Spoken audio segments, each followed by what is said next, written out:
Welcome to राजमित study. मैं हूं अभिषेक और आज हम लोग सॉल्व करेंगे क्लास 9 का चैप्टर 6 लाइन एंड एंगल। देखो, पिछली वीडियो में हम लोगों ने एक्सरसाइज 6.1 को पढ़ा था और उस वीडियो में आप लोगों ने बहुत अच्छे हमें रिस्पॉन्स भी दिए थे। इस वीडियो में हम लोग एक्सरसाइज 6.2 को पढ़ने वाले हैं और एक्सरसाइज 6.2 में सिर्फ 5 क्वेश्चन है। पांचों क्वेश्चन को इसी वीडियो में कंप्लीट पढ़ लेंगे। और ये जो एक्सरसाइज है ना, इस एक्सरसाइज में बेसिक का तो बहुत ज़्यादा रोल है। इंटीरियर एंगल, अपोजिट एंगल, ये सब चीज़ें आपसे बहुत पूछी जाएगी। मतलब पूछा तो नहीं जाएगा बट क्वेश्चन में कुछ इसी तरीके से कहा जाएगा कि भैया आपके पास ये फिगर है, इसमें ये वाला एंगल वो वाला एंगल फाइंड करके बता दो। तो जो हमें ये एंगल के बारे में पता होगा तभी हम लोग फाइंड कर पाएंगे। अगर आपको बेसिक नहीं पता कोई बात नहीं, हम क्वेश्चन को सॉल्व करेंगे और सॉल्व करते ही उसी टाइम हम आपको बेसिक भी बताएंगे कि क्यों ये कैसे हो रहा है, कैसे हम लोग ये सॉल्व कर रहे हैं, हर एक चीज़ बताने वाला है। तो चलो शुरू करते हैं एक्सरसाइज 6.2 को। Question 1, in figure 6.23 if A B parallel C D parallel E F and y ratio z equals to 3:7 find x। देखो, क्वेश्चन कह रहा है जनाब आपके पास ये एक फिगर है, इस फिगर में A B C D E F दिख रहा है, ये तीन लाइनें, तीनों लाइनें आपस में पैरेलल है। अब इसको ध्यान से देखो, आपको यहाँ पर x y z दिख रहा है, इसमें जो ये x है ना, इस x की हमें वैल्यू फाइंड करनी है, ठीक है। और यहाँ पर y और z की हमें वैल्यू दी गई है रेशियो में 3:7। हमें x की वैल्यू को फाइंड करने के लिए सबसे पहले y और z की हमें वैल्यू फाइंड करनी पड़ेगी, एग्जैक्ट वैल्यू। यहाँ पर रेशियो में दिया है, रेशियो में नहीं हमें करना है, हमें सीधे वैल्यू फाइंड करनी है। जब हम लोग y और z की वैल्यू फाइंड कर लेंगे x हमें खुद मिल जाएगा। अब ये कैसे मिलेगा, कैसे फाइंड करेंगे, वो देखो इसके सोल्यूशन में। अब इसके सोल्यूशन पे आ जाओ, देखो ध्यान से इसको समझना। यहाँ पर सबसे पहले हम लोग x और y और z की वैल्यू को लिखते हैं। देखो y/7 z दिया गया, ये दिया गया 3:7 हमें दे दिया गया। अब जब कभी भी हमें वैल्यू ना रेशियो में दी जाती तो हम लोग यहाँ पर लेट कर लेते हैं। जैसे यहाँ पर लिखा है 3 तो यहाँ पर ले लेते हैं 3k ले लेंगे। यहाँ पर है z तो यहाँ पर है 7 तो यहाँ लिखेंगे 7k कर देंगे। कुछ इस तरीके से हम लोग वैल्यू को लेट कर लेते हैं। ये बात क्लियर समझ में आ गई ना। ये k कहाँ से आया, जब कभी भी हमारा रेशियो में वैल्यू दी जाती है तो कुछ इस तरीके से हम लोग लिख लेते हैं। अब हमें क्या करना है, अब हमें यहाँ पर ना जो ये x दिख रहा है, इस x एंगल की हमें वैल्यू फाइंड करनी है। ये एंगल x हमें फाइंड करना है। अब बात आती है कैसे फाइंड करेंगे। देखो, यहाँ पर अगर गौर से देखोगे तो आपको y दिख रहा है और y हमें क्या पता है, 3k पता है। क्या है हमारे पास यहाँ पर 3k। और अगर हम लोग इस एंगल की बात करें, इस एंगल का नाम हम 1 रख देते हैं। तो देखो ये y और ये 1, ये दोनों एंगल कैसे हैं, वर्टिकली अपोजिट एंगल है। और जो वर्टिकली अपोजिट एंगल होते हैं ना, वो आपस में हमेशा इक्वल होते हैं। तो यहाँ पर हम लोग लिख सकते हैं एंगल जो हमारे पास 1 है वो बराबर हो जाएगा, यहाँ लिख देंगे हमारे पास जो y है ये बराबर हो जाएगा एंगल 1 के, ठीक है। रीजन हमें देना पड़ेगा, रीजन दे देंगे वर्टिकली अपोजिट एंगल। वर्टिकली ये हो जाएगा हमारे पास अपोजिट ये हो गया हमारे पास एंगल, ठीक है। ये चीज़ क्लियर आपको समझ में आ रही। तो देखो, हमारा y अगर 3k था तो हमारा एंगल 1 भी क्या हो जाएगा, ये हो जाएगा 3k हो जाएगा।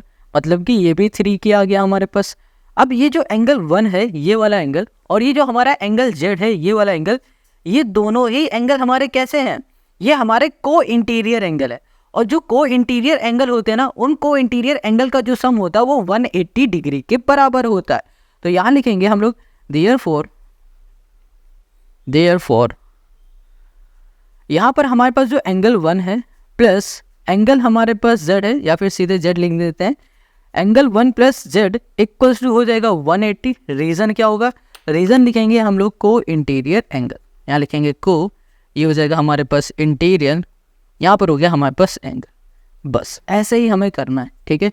हमेशा याद रखो को इंटीरियर एंगल का जो सम होता है वो 180 डिग्री के बराबर होता है। यहाँ पर हमें एंगल 1 हमें पता है 3k और यहाँ पर हमें z पता है जो कि है 7k है, यहाँ पर लिख दो। इसको ऐड कर दोगे तो आपको क्या मिलेगा, यहाँ पर मिल जाएगा 10k। क्या मिल गया, 10k इक्वल्स टू हमने कर दिया 180। इसको इसे सॉल्व करोगे तो आपको यहाँ पर k मिल जाएगा 18। हमें यहाँ पर जो k मिला है ना, ये क्या मिल चुका है, 18 मिल गया। क्या मिला, 18। अब देखो, अब यहाँ पर ना हम लोग क्या करेंगे, इस k की वैल्यू को उठाएंगे और यहाँ पर पुट करेंगे तो हमें y भी मिल जाएगा और z भी मिल जाएगा। क्या मिल जाएगा, y भी मिल जाएगा और z भी मिल जाएगा। तो यहाँ पर पहले हम लोग z को निकाल लेते हैं। z इक्वल्स टू 7k है, k की जगह पे हो जाएगा हमारे पास 18। 7 × 18 हो जाएगा हमारे पास कितना, ओके, यहाँ पर आ जाएगा 126, यहाँ लिख दिया हमने 126, ठीक है। ये बात क्लियर हो गई। अब देखो यहाँ पर 126 हमें क्या मिला है, जेड मिला है, ये 126। अब इस एंगल को ध्यान से देखो और इस एक्स वाले को ध्यान से देखो, ये दोनों एंगल कैसे हैं, ये अल्टरनेट एंगल है और अल्टरनेट एंगल आपस में कैसे होते हैं, इक्वल होते हैं।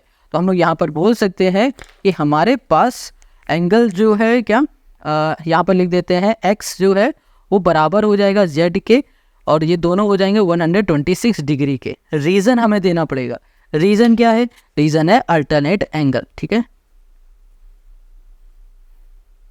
अल्टरनेट यहाँ कर दिया एंगल। अच्छा, ये अल्टरनेट एंगल बन कैसे रहे ये भी देखो, समझ लो। देखो यहाँ पर क्वेश्चन ने क्या कहा है, क्वेश्चन ने कहा है कि भैया जो ये ए बी है, ये ए बी लाइन पैरेलल है सी डी के, इसके पैरेलल है। देखो ये क्वेश्चन ने कहा है। आगे क्वेश्चन ने कहा जो सी डी है, ये सी डी ये पैरेलल है ई एफ के। अगर ये इसके पैरेलल है, ये इसके पैरेलल है, तो इसका मतलब क्या हो रहा है, ये लाइन और ये लाइन ये दोनों भी आपस में पैरेलल है।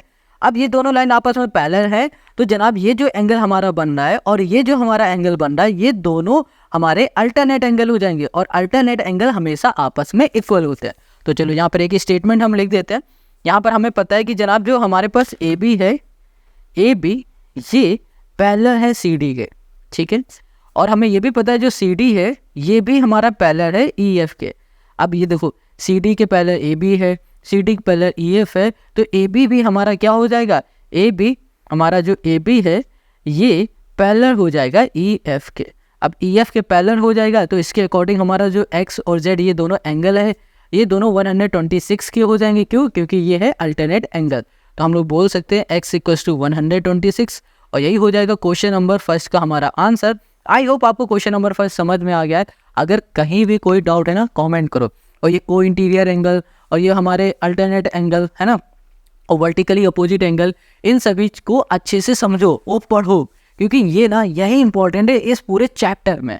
और कुछ तो है नहीं। बताओ एक्स को फाइंड करने के लिए हमने कुछ किया नहीं किया, बस हमने जेड फाइंड कर लिया और देखा ये दोनों हमारे अल्टरनेट एंगल है तो इसको बोल दे ये अल्टरनेटिव बन गया, हमारा जो जेड था वही एक्स हो गया, फाइंड कर लिया। तो क्वेश्चन नंबर 1 हमारा कंप्लीट हो गया। अब आते हैं हम लोग क्वेश्चन नंबर 2 पर। क्वेश्चन 2 में हमें गिवन है A B parallel C D. ये ए बी है, ये लाइन पैरेलल है इस सी डी के, ठीक है। कह रहा है जो ई एफ है ये परपेंडिकुलर है सी डी के। ई एफ देखो ये ई एफ ये परपेंडिकुलर है हमारा सी डी के। देखो परपेंडिकुलर है तो इसका मतलब ये 90 डिग्री का एंगल यहाँ पर बना रहा है। ये चीज़ क्लियर, देखो ये याद रखना है आपको, यही हेल्प करेगा क्वेश्चन को सॉल्व करने में। आगे क्वेश्चन कह रहा है जी ई डी, जी ये है ई ये है डी, ये जो एंगल दिख रहा है ये पूरा एंगल ये है 126 डिग्री का। ये क्वेश्चन ने हमें यहाँ पर बता दिया। ये बात क्लियर, बस इतना ही गिवन है। अब फाइंड क्या करना है, ए जी ई यानी कि ये वाला एंगल, जी ई एफ यानी कि ये वाला एंगल और एफ जी ई ये वाला एंगल। हमें ये 3 एंगल फाइंड करने। अब कैसे फाइंड करेंगे, बहुत सिंपल है। देखो हमें ना ये एंगल फाइंड करना बहुत आसान रहेगा। कैसे, सबसे पहले देखो ये पूरा एंगल हमें पता है 126 है।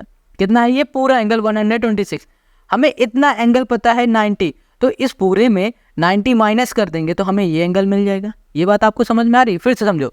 देखो ये पूरा एंगल हमें पता है 126 है और इतना एंगल हमें पता है 90 डिग्री का। 126 में 90 हम लोग माइनस करेंगे तो हमें ये वाला एंगल मिल जाएगा।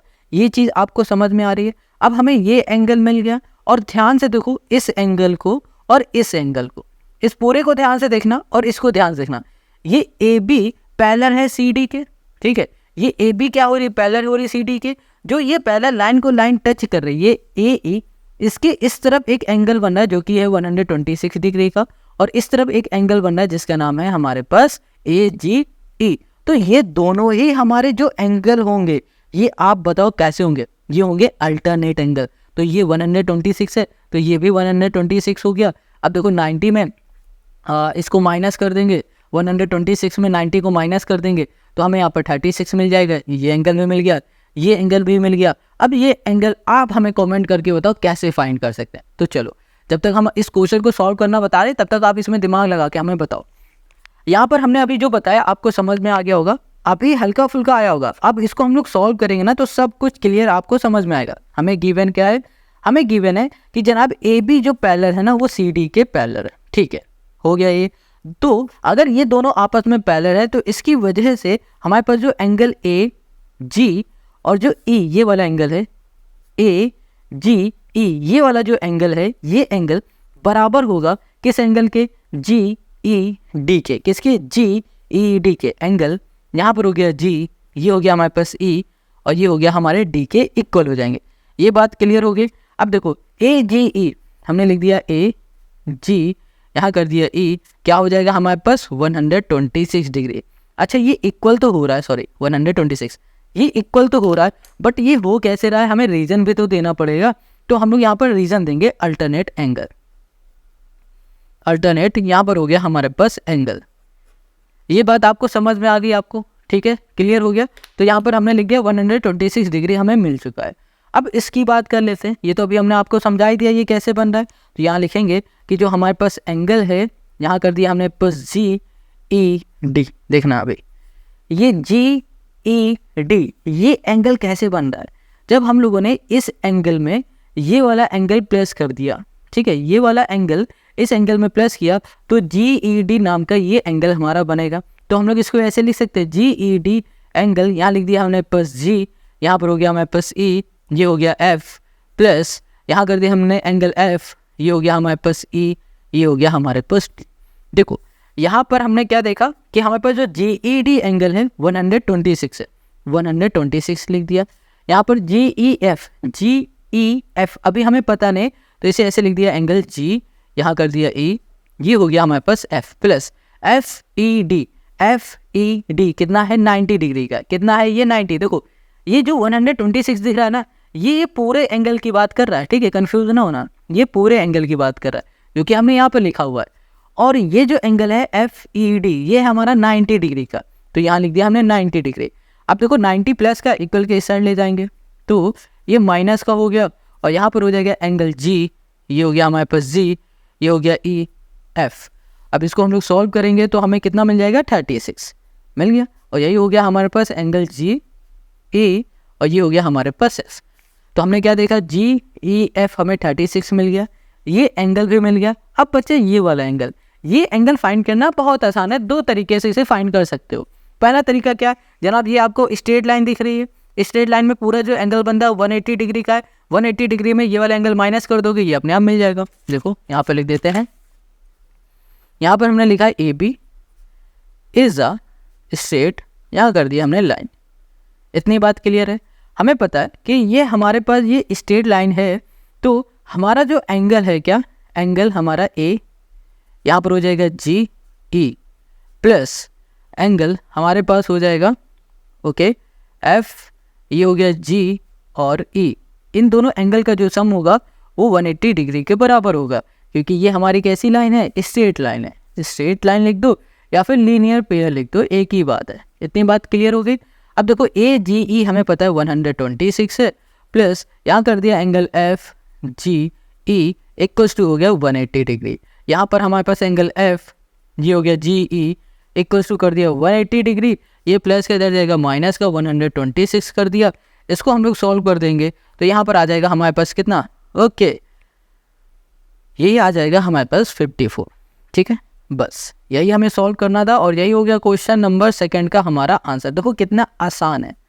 यहाँ पर ना हो सकता है आपको थोड़ा टाइम लग जाए समझने में, हो सकता है, बट आप प्रैक्टिस करोगे ना परफेक्ट बन जाओगे भाई, प्रॉमिस करते हैं। प्रैक्टिस करो, जो हम बता रहे बस उतना ही करोगे तो अच्छे मार्क्स आपके मिलेंगे। और याद रखना यहाँ पर ये इक्वल क्यों हो रहा है, इसका रीज़न देना बहुत ज़रूरी है। रीज़न नहीं दोगे तो आपके मार्क्स कट जाएंगे।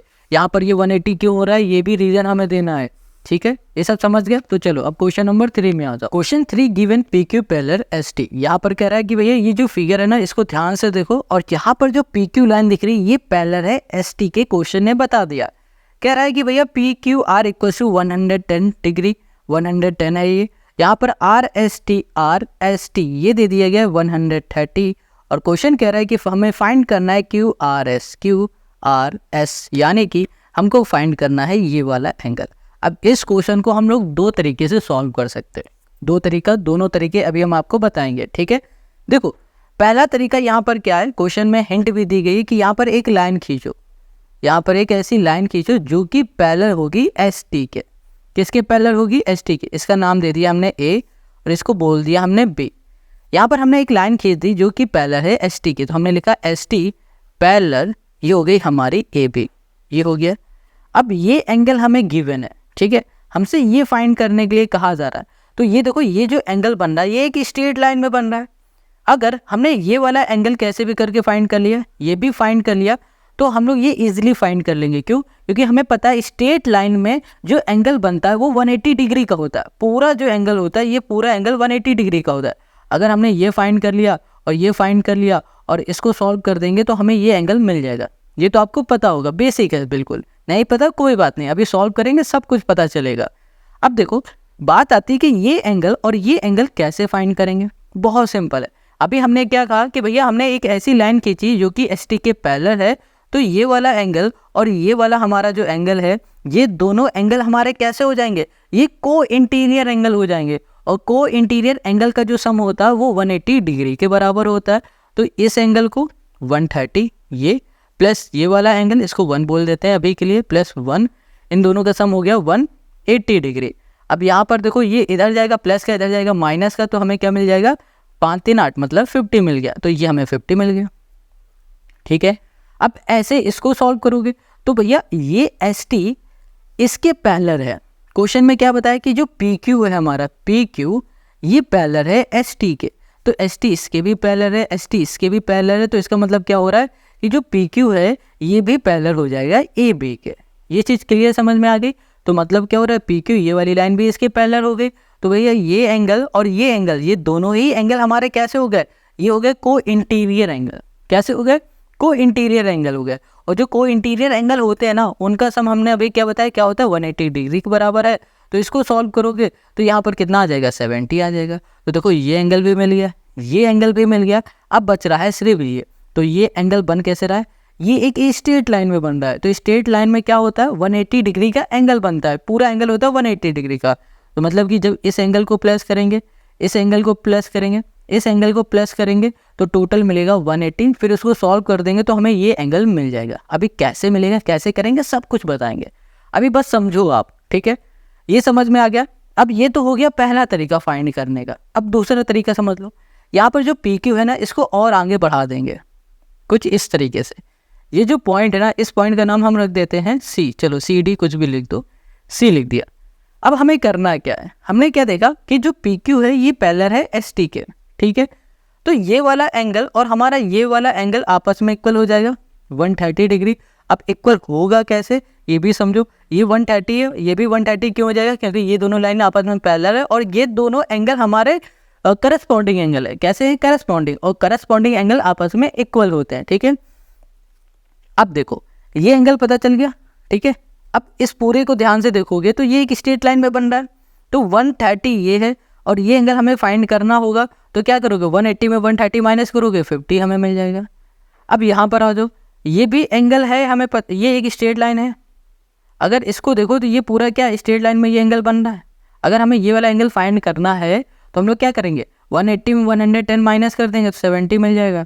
हमें ये एंगल मिल गया, ये एंगल मिल गया। अब क्यू आर और यहाँ पर जो सी हमने एंगल बोला था, इसको देखो, ये बना रहा है ट्रायंगल। और हमें पता है कि जो ट्रायंगल के एंगल का जो सम होता है वो 180 डिग्री के बराबर होता है। तो भैया दो एंगल मिल गए हैं, इन दोनों को ऐड करो, 180 से माइनस करोगे तो ये एंगल मिल जाएगा 60। देखो इसको भी सॉल्व करोगे तो भी 60 मिल रहा है, ऐसे सॉल्व करोगे तो भी 60 मिल रहा है। तो हमने दोनों तरीके बता दे, बट हम सॉल्व करेंगे यहाँ पर एक तरीके से, जो कि ये वाला है। समझ में आ गया ना आपको? अगर समझ में आ गया कमेंट करके ज़रूर बताना। आपको हर कोई यहाँ पर जो दो तरीके कभी नहीं बताएगा, सीधे सॉल्व करता चला जाएगा और आपको कह देगा लो कर लो, ठीक है। चलो अगर अच्छा लगे तो ज़रूर शेयर करना दोस्तों के साथ। अब यहाँ पर है हमारे पास ए बी, यहाँ पर लिख देंगे, कंस्ट्रक्ट कर दिया हमने क्या किया, हमने एक ए बी लाइन खींच दी, ठीक है, जो कि पैरेलल हो रही है हमारे किससे, एस टी से पैरेलल हो रही है। ये बात क्लियर है। हमने क्या देखा कि भैया ये लाइन हमारे इससे पैरेलल हो रही है, तो ये वाला एंगल और ये वाला एंगल हम लिख देते हैं पहले, angle T S R, T S यहाँ पर हो गया आर, प्लस एंगल हो गया हमारे पास एस आर बी। ये दोनों ही एंगल हमारे कैसे हो जाएंगे, इन दोनों एंगल का जो सम होगा ना वो 180 डिग्री का हो जाएगा। रीज़न क्या होगा, रीज़न हो जाएगा हमारे पास ये हो गया हमारे पास को इंटीरियर एंगल, ठीक है, यहाँ लिख देते हैं, इसके ऊपर लिख देते हैं, थोड़ी जगह कम है, चलो इधर लिख देते हैं। ये देखो यहाँ लिख दिया हमने को, ये हो जाएगा हमारे पास इंटीरियर, ये हो गया हमारे पास एंगल। इतनी बात आपको समझ में आ गई ना। तो देखो यहाँ पर TSR हमें पता है 130 डिग्री है, प्लस यहाँ पर हो गया SRT, SRB कर दिया इक्वल्स टू हो गया 180। यहाँ पर हो गया हमारे पास SRB इक्वल्स टू 180, ये प्लस का इधर आ जाएगा माइनस का 130, ये हो गया हमारे पास 50। Got it. तो एंगल SRB हमें क्या मिल गया, 50 मिल गया। ये बात आपको समझ में आ गई, ठीक है। एंगल हमें SRB मिल गया है 50 डिग्री। Got it. अब हमें करना क्या है, देखो अब हमें ये एंगल फाइंड कर लेना है। कैसे फाइंड करेंगे, अभी हमने बताया कि भैया AB जो है ना, देखो पहले PQ जो है, क्वेश्चन ने बताया कि जो PQ है वो ST के पैरेलल है, और अभी हमने क्या किया था, AB एक लाइन कंस्ट्रक्ट की जो कि पैरेलल थी ST के। यहाँ लिख दिया जो ST है ये पैरेलल हो रहा था किसके, ये हो गया था AB के। तो हमने क्या देखा कि भैया ST इसके भी पैरेलल है, ST इसके भी पैरेलल है, तो हमारा जो ST PQ होगा ना ये पैरेलल हो जाएगा AB के। बस ऐसे लिखना है, समझ गए आप। तो अब ये AB के पैरेलल क्या हो गया है, PQ। तो ये एंगल और ये वाला एंगल, ये दोनों ही एंगल हमारे कैसे हो गए, को इंटीरियर एंगल हो गए। तो हमने लिखा हमारे पास जो एंगल है P, ये हो गया Q और ये हो गया R, प्लस एंगल हो गया हमारे पास QRA। इन दोनों एंगल का जो सम होगा 180 होगा। रीज़न दे दो, ये हो जाएगा हमारे पास को इंटीरियर एंगल। ठीक है, इतनी बात आपको समझ में आ गई। तो देखो यहाँ पर PQR हो गया 110 प्लस QRA हो गया हमारे पास है ही नहीं अभी, तो हमने तो बस बता रखा है यहाँ पर कैसे है, बस कैसे निकालेंगे वो तो यहाँ पर देखना है। तो ये हो गया QRA इक्वल्स टू 180। अब यहाँ पर हो गया QRA इक्वल्स टू 180, ये प्लस का इधर आ जाएगा माइनस का 110, ये हो गया हमारे पास 70। एंगल हो गया QRA इक्वल्स टू हो गया हमारे पास 70 डिग्री। अब हमें देखो ये दोनों एंगल मिल चुके हैं, ये भी मिल गया, ये भी मिल गया। हमने क्या देखा कि भैया AB हमारी एक स्ट्रेट लाइन है, यहाँ लिख देते हैं AB इज ये हो गया हमारे पास स्ट्रेट लाइन। हमारी एक AB स्ट्रेट लाइन है, हमारी ये भी स्ट्रेट लाइन है, तो इसमें जो एंगल बन रहा है ये पूरा एंगल हमारा 180 डिग्री का होगा। इस पूरा एंगल हमारा 180 डिग्री होगा, बट ये अभी अलग अलग पार्ट में है, तो इसका मतलब क्या हो रहा है, इन तीनों एंगल का जो सम होगा वो 180 डिग्री के बराबर होगा। तो हमने लिख दिया एंगल यहाँ पर AR और यहाँ पर एंगल कर दिया QRA प्लस हमने कर दिया एंगल QRS प्लस हमने कर दिया angle SRB equals to 180। Reason तो पता है, स्ट्रेट लाइन, यहाँ पर लिख देते हैं स्ट्रेट, यहाँ पर लाइन, ठीक है, या फिर लीनियर पेयर, कुछ भी लिख सकते हो। QRA 70 है, ठीक है, हमें पता है QRS को तो फाइंड करना है, और SRB है 50 है इक्वल्स टू 180। यहाँ पर हो गया एंगल QRS इक्वल्स टू 180, यहाँ पर हो जाएगा हमारे पास कितना 120, और यहाँ पर हो गया हमारे पास 60, ये हो गया। यहाँ पर हो गया एंगल QRS, तो एंगल जो QRS है वो हमें क्या मिल गया, 60 मिल गया, और यही हो गया क्वेश्चन नंबर 3 का हमारा सोल्यूशन। आई होप आपको समझ में आ गया। और हाँ, अगर आपको ये वाला भी तरीका देखना है ना, तो आप हमें कमेंट करके ज़रूर बता देना, हम आपको बता देंगे। चलो अब क्वेश्चन नंबर 4 पे आते हैं। अब क्वेश्चन 4 से ज़्यादा इजी क्वेश्चन आपको इस एक्सरसाइज में नहीं मिलने वाला है। अब देखो ये क्वेश्चन है, इजी बनते कैसे हम लोग ये समझते हैं। देखो क्वेश्चन में जो गिवन है उसको हमें पहले अच्छे से पढ़ लेना है। क्वेश्चन ने क्या कहा है कि जो AB लाइन है, ये लाइन है, ये पैरेलल है CD के, ठीक है, समझ गए हम। आगे कह दिया कि भैया ये एंगल 50 है, ये 50 है, और ये एंगल 125 है, ये 127 है, ये 127 है, ठीक है। अब क्वेश्चन ने क्या कहा है कि जो ये X है, ये वाला एंगल और ये वाला एंगल फाइंड करके बता दो, ये क्वेश्चन ने कह दिया। बस अब यहाँ से काम इसका ख़त्म हो गया, अब फिगर का काम चालू हो रहा है। अब हमें फिगर को ध्यान से देखना है, घूर के देखो, बिल्कुल घुस जाओ इसके, घूर लो, आंखों में छप जाए। जब सोना तो आपको यही फिगर दिखे, ठीक है, और कोई फिगर ना दिखे, यही दिखना चाहिए। तो देखो यहाँ पर ना आप अगर फिगर में नोटिस करोगे तो आपको ये एंगल और ये एंगल गिवन है। अब सोचो इस एंगल से हम लोग दूसरा एंगल कैसे फाइंड करें। अगर हम लोग इस एंगल को ध्यान से देखेंगे और इस एंगल को ध्यान से देखेंगे तो ये दोनों ही एंगल हमारे अल्टरनेट एंगल है और हमें पता है कि अल्टरनेट एंगल आपस में इक्वल होते हैं। तो ये 50 है तो जनाब ये भी 50 हो गया। लो, चुटकी बजाने से पहले ही x की वैल्यू निकल आई। ठीक है, अब यहाँ पर y है। अब ये y कैसे फाइंड करें? देखो, y को फाइंड करने के दो तरीके। पहला तरीका बता देते हैं जो ज़्यादा उसमें दिमाग लगाना है। क्या? देखो, ये हमारी एक स्ट्रेट लाइन है, स्ट्रेट लाइन है यहाँ पर। ठीक है, हमें ये एंगल पता है, ये नहीं पता, तो इसको फाइंड कर लेंगे। 180 माइनस 127 करेंगे, जो आएंगे यहाँ लिख देंगे। फिर यहाँ पर पी क्यू आर बन गया एक ट्रायंगल। ट्रायंगल के तीनों एंगल का सम होता है 180 डिग्री का। इसको प्लस कर देना, इसको प्लस कर देना, जो भी आएगा उसको माइनस कर देना 180 से, तो ये मिल जाएगा। पहला तरीका। दूसरा बिल्कुल इससे भी आसान वाला क्या है? ध्यान से देखो, ये ए बी पैरेलल है सी डी के। ठीक है, ये हमारी लाइन है, तो ये जो पूरा एंगल है, ये पूरा एंगल इस पूरे वाले एंगल से इक्वल होगा। क्यों इक्वल होगा? क्योंकि ये एंगल और ये एंगल हमारा कैसे है? अल्टरनेट एंगल है, और अल्टरनेट एंगल आपस में इक्वल होता है। तो जब ये इक्वल होगा तो ये हम लोग फाइंड कर लेंगे। कैसे? अभी दिखाते हैं। तो चलो सोल्यूशन पे आ जाओ। हम लोग क्या करेंगे? सबसे पहले लिखेंगे कि हमारे पास जो एंगल है ए पी और क्यू, ये एंगल बराबर है एंगल पी क्यू आर के। रीजन क्या है? अल्टरनेट एंगल, बस। ठीक है, तो यहाँ पर हमें पता है ए पी क्यू कितना है? 50 है। ए पी क्यू 50 है, तो ये एंगल भी हमारा क्या हो जाएगा? पी क्यू आर, ये भी हो गया 50। ये हमने फाइंड कर लिया। और पी क्यू आर क्या है हमारा? एक्स। तो एक्स इक्वल्स टू हमें क्या मिल गया? 50 मिल गया 50।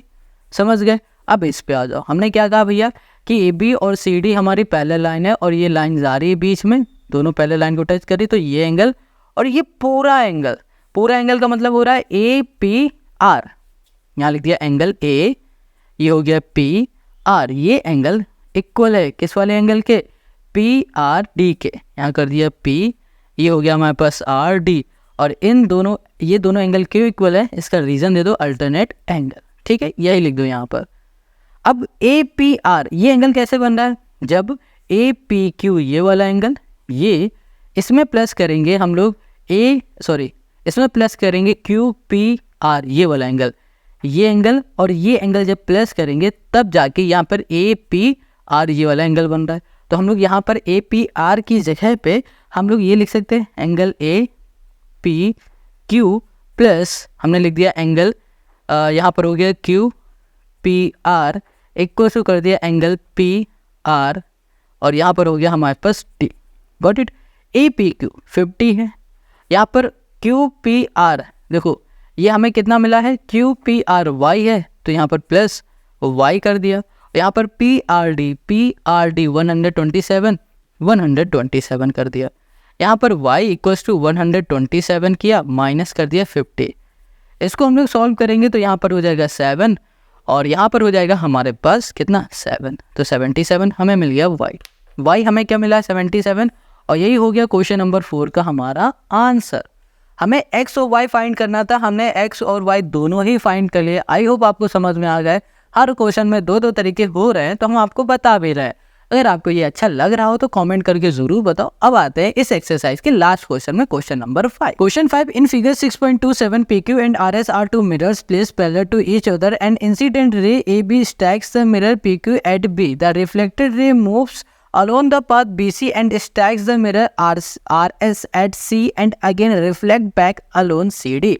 Prove that AB parallel CD. Okay, देखो क्वेश्चन क्या कह रहा है कि भैया ये जो PQ है, जो ये RS है, दो मिरर हैं। ठीक है, दोनों ऐसे रखे गए हैं जो कि आपस में पैरेलल है। अब क्वेश्चन कह रहा है कि भैया यहाँ से एक रे दी जा रही रे, तो ये रे बी पॉइंट में गई, यहाँ से रिफ्लेक्ट होके सी पॉइंट में गई, और यहाँ से रिफ्लेक्ट होके डी पॉइंट में गई। अब क्वेश्चन यहाँ पर सिंपल सा कह रहा है कि यहाँ पर ये प्रूफ करो कि जो ये ए बी है ना, ये वाली लाइन, ये जो रे है ये पैरेलल है सी डी के। बस ये प्रूफ करके हमें दिखाना है।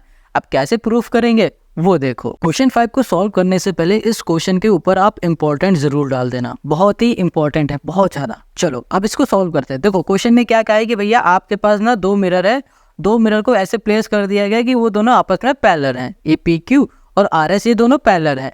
अब यहाँ से एक रे दी जा रही है, ये रे यहाँ से रिफ्लेक्ट होकर इधर आ रही है और यहाँ से रिफ्लेक्ट होकर यहाँ पर आ रही है। ठीक है, क्वेश्चन ने कहा है कि जो ए बी है ये पैरेलल प्रूफ करो सी डी के, ये क्वेश्चन है का।